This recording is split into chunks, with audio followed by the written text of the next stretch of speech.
एक 22 साल का लड़का है जो बहुत ज़्यादा परेशान है और गहरी सोच में डूबा होता है। वे अपने दोस्त के पास जाता है तो उसका दोस्त कहता है कि भाई आज तू बहुत ज़्यादा परेशान लग रहा है। इससे ज़्यादा परेशान आज से पहले मैंने तुझे कभी नहीं देखा था। तो लड़का कहता है भाई मेरी गर्लफ्रेंड मुझे मिलने के लिए बुलाई है। अब सोच रहा हूँ जाऊँ कि नहीं जाऊँ। तो उसका दोस्त कहता है अगर उसने बुलाई है तू जा, पर प्रोटेक्शन लेके जा और मैं तुझे कुछ दवाइयाँ बताता हूँ, वे तू खा के जा। दोस्त के कहने पर लड़का दवाई खाकर लड़की के पास चला जाता है और लड़की की हो जाती है मौत। दोस्तों पूरी कहानी जानने के लिए बारीकी से वीडियो में लास्ट तक बने रहिए। उत्तर प्रदेश के कानपुर जिले में एक इलाका होता है शिवराजपुर। इस इलाके में एक घर होता है। इस घर के सभी लोग 13 दिसंबर को शादी समारोह में शामिल होने के लिए जाते हैं। इसी घर की एक लड़की होती है जिसकी उम्र करीब 14 साल होती है और 12वीं की छात्र होती है। लड़की की माँ लड़की से कहती है बेटी तू भी साथ में चल, पर लड़की साफ मना कर देती है, कहती है आप लोग जाइए, मैं नहीं जाऊंगी। घर पे कोई नहीं रहता है, वे बिल्कुल अकेली रहती है। सभी लोग शादी में शामिल होने के लिए चले जाते हैं। 14 दिसंबर 2024 को जब परिवार वाले घर वापस आते हैं तो वे अपने बेटी को आवाज लगाते हैं, पर बेटी कहीं भी दिखाई नहीं देती है। तो माँ सीधा उसके कमरे में जाती है तो देखती है बेटी बिना कपड़ों के अर्धनग्न अवस्था में बेड पे पड़ी हुई है। वे जोर से अपने लड़की का नाम लेकर चिल्लाती है और कहती है कि तुम बिना कपड़ों के बेड पे क्यों सोई हुई है। पर लड़की कुछ भी बोलती नहीं है।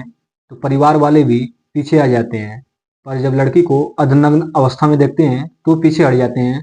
लड़की की माँ लड़की के पास जाती है और उसको जगाने की कोशिश करती है, पर लड़की जागती नहीं है। तो उसकी माँ उसके हाथ पाँव को छूते हुए महसूस करती है कि उसका जो हाथ पाँव है पूरी तरह से अकड़ गया है।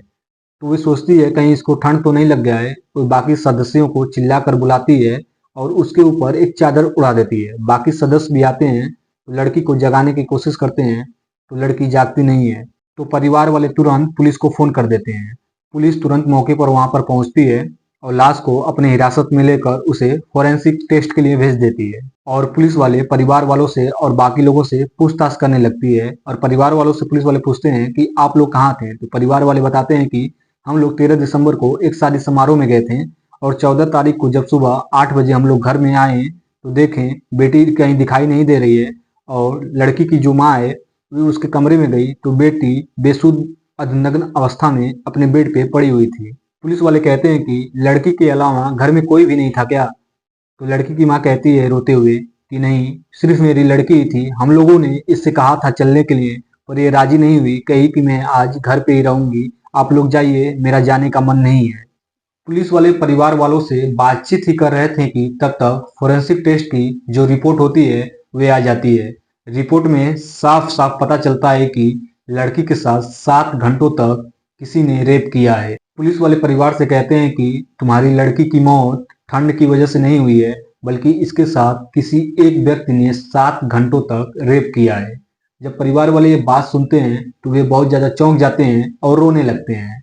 पुलिस वाले परिवार वालों से पूछते हैं कि क्या तुम्हारी बेटी का किसी से अफेयर था, किसी पे शक है। तो परिवार वाले साफ मना कर देते हैं और कहते हैं कि हमारी बेटी का किसी से अफेयर नहीं था, हमें किसी पर शक नहीं है। पर परिवार वाले कहते हैं पुलिस वालों से कि जिसने भी हमारी बेटी के साथ ये घिनौना हरकत की है उसे आप लोग पकड़िए और सख्त से सख्त सजा दीजिएगा।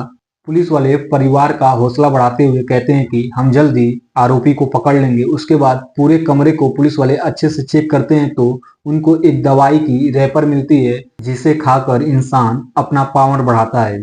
पुलिस वाले आसपास के पड़ोसियों से भी पूछने लगते हैं कि क्या तुम लोगों ने रात को किसी लड़के को इस घर के आसपास देखा। पर पड़ोसी साफ मना कर देते हैं। वे कहते हैं कि हम लोगों ने किसी को नहीं देखा। तभी उन्हीं पड़ोसियों में से एक औरत बोलती है कि मेरी बेटी इस लड़की के पास सोई थी जिसकी उम्र करीब 7 से 8 साल होती है। पुलिस वाले जब ये बात सुनते हैं तो वे चौंक जाते हैं और पूछते हैं अब तक तुम कहाँ थी, अब तक तुम जवाब क्यों नहीं दे रही थी। वो बोलती है मैं अपनी छोटी बच्ची को लेकर बहुत ज्यादा डर गई थी। पुलिस वाले छोटी बच्ची से प्यार दुलार से पूछते हैं कि बेटी तुमने किसी लड़के या आदमी को घर में आते जाते रात को देखा। बच्ची बहुत ज्यादा डरी हुई थी, पर बहुत ज्यादा लाड दुलार और पुचकार से लड़की कहती है कि हाँ, एक लड़का आया था। पुलिस वाले बच्ची से आगे पूछते हैं कि क्या तुम उस लड़के को पहचानती हो। तो लड़की कहती है हाँ, मैं उस लड़के को पहचानती हूँ। उसके बाद वो लड़की उस लड़के के बारे में सब कुछ धीरे धीरे बताने लगती है पुलिस वालों को। तो पुलिस वाले तुरंत उस लड़के की तलाश में लग जाते हैं। वो लड़का बहुत ज्यादा डरा सहमा रहता है, अपने घर में रहता है। पुलिस वाले तुरंत उसके घर पे पहुंच जाते हैं और उसे पकड़कर सख्ती से पूछताछ करने लगते हैं। तो लड़का अपना सारा सच कबूल लेता है और कहता है कि मैंने ही अपने दोस्त के कहने पर शक्तिवर्धक गोली खाकर उस लड़की के साथ करीब 8 बजे रात से और सुबह 3:30 बजे रात तक मैंने शारीरिक संबंध बनाया और इसी बीच उसकी मौत हो गई। मैं उससे बहुत ज्यादा प्यार करता था। उसने ही मुझे कॉल करके कहा कि आज रात मेरे घर पे कोई नहीं रहने वाला है, तुम मेरे घर पे आ जाना मिलने के लिए। और मैंने अपने दोस्त को ये सारी बातें बताई तो उसने मुझे ये दवा खाने की सलाह दी और मैंने दवा खा के उसके साथ जब शारीरिक संबंध बनाया तो मुझे पता ही नहीं चला कि कब उसकी मौत हो गई। जब वे कुछ नहीं बोल रही थी तो मैंने उससे बहुत ज्यादा बोलने की कोशिश की, पर वे कुछ भी जवाब नहीं दे रही थी। तो मैं बहुत ज्यादा डर गया और उसे वैसे ही छोड़कर मैं भागकर अपने घर पे आ गया।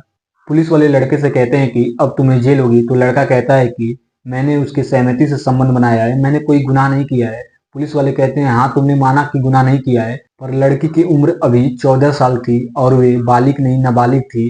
तुमने जो भी किया वे रेप में आएगा और तुम्हें सजा होगी, तुम्हारे ऊपर पास्को लगेगा। फिलहाल दोस्तों, लड़के को पुलिस वालों ने जेल में उठाकर बंद कर दिया है। अब देखते हैं कोर्ट लड़के को क्या सजा देती है। दोस्तों, आज की कहानी में बस इतना ही। अगर कहानी पसंद आई तो हमें कमेंट करके बताइएगा कि आप हमारी कहानी कहाँ से सुन रहे थे। मेरा कहानी सुनाने का मकसद किसी को आहट पहुंचाना नहीं था, बल्कि समाज में जागरूकता फैलाना था। दोस्तों, मिलते हैं किसी और कहानी में, तब तक के लिए जय हिंद।